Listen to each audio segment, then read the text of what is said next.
Equity shares, preference shares are having above equity shares or ordinary shares. Preference shares are having some cut. Okay, these are hybrid financial instruments. It is a preferential share is something mixed up with a debt instrument. It has both the characteristics of a debt instrument and a share. So in debt instrument, what you get a regular payout or interest income. Similarly, in preference shares, the dividend rate of dividend is fixed and it can be convertible partly or fully into equity shares in a future date, or it can be convertible into debentures or bonds in a future date. The features of preference share based on maturity, it has a maturity, but the ordinary shares have no maturity period. Claim on income, if company makes a profit, you have to pay the dividend. Sometimes even if they don't make a profit, the dividend payout must be there. Claim on assets, when the company is liquidated, the general shareholders or the ordinary shareholders get the money at last, but before them or the penultimate beneficiaries are the preference shareholders. It has some kind of control, but not at all. It is hybrid form of security. Okay, so the various types of bonds, convertible and non-convertible bonds, redeemable or irredeemable, preferential shares, participating and non-participating, cumulative and non-cumulative. So convertible shares are the process or right whereby one can convert the ordinary equity shares at a some agreed terms and conditions. Non-convertible shares which can never be converted into preferential shares. Redeemable preferential share has a maturity date on which the company will repay the capital amount to the preference shareholder and discontinue the dividend payment. Irredeemable, there cannot be no redemption by the company. Participating preferential shares has an additional benefit of participating in profits of the company apart from the fixed dividend. Non-participating has no such feature. Cumulative shares are the dividends that are accumulated and therefore paid before anything paid to equity shareholders. Cumulative shareholder means if in a year the company incurs a loss and dividend payment is not made, so next year when it makes profit, the last year's dividend and this year's dividend will be paid, and it will be paid before the equity shareholders are paid the dividend. Who decides the dividend payment? For general or ordinary shareholders, in an annual general meeting, it is decided whether to pay annual dividend or not to pay. Sometimes if there is a quarterly profit, you can pay interim dividend. And remember, ordinary shareholders can only be paid a dividend. Dividend means a part of the profit. Okay, a portion of the profit is paid to the customers out of shareholders. That is called dividend.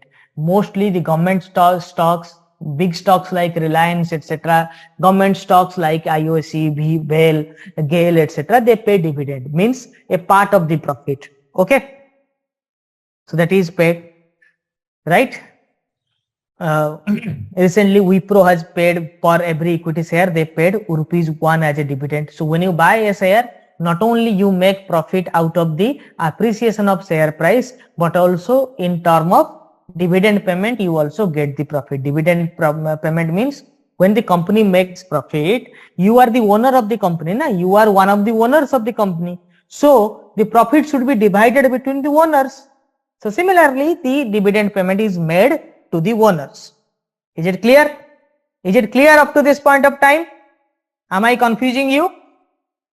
Am I confusing you? Are the terms confusing to you? Clear, very good. Suraj Makana, okay.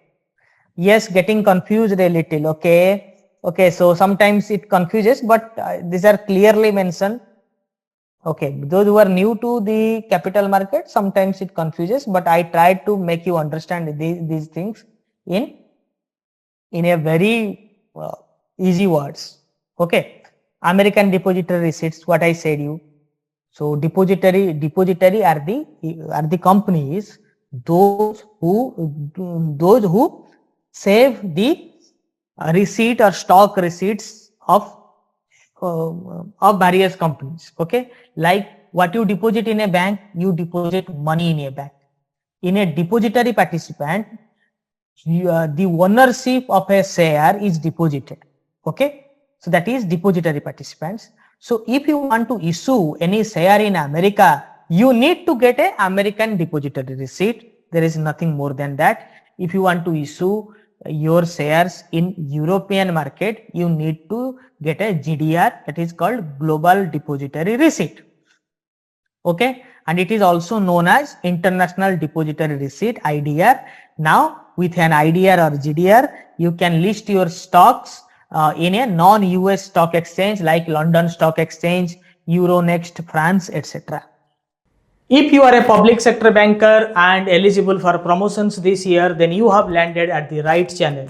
In last 3 years, we have produced more than 5,000 results in bank promotions exams, starting from Reserve Bank of India to SBI, PNB to IDBI Bank, Punjab and Sindh Bank to Bank of Baroda, Indian Bank to Central Bank of India, in all public sector banks. We have a dedicated course for you, and higher the scale, greater the content is. So don't miss out this opportunity to grab your promotional aspirations this year. Visit our website, check out the links in description, or WhatsApp us at the given number to connect with us. Stay prepared and wish you success this year.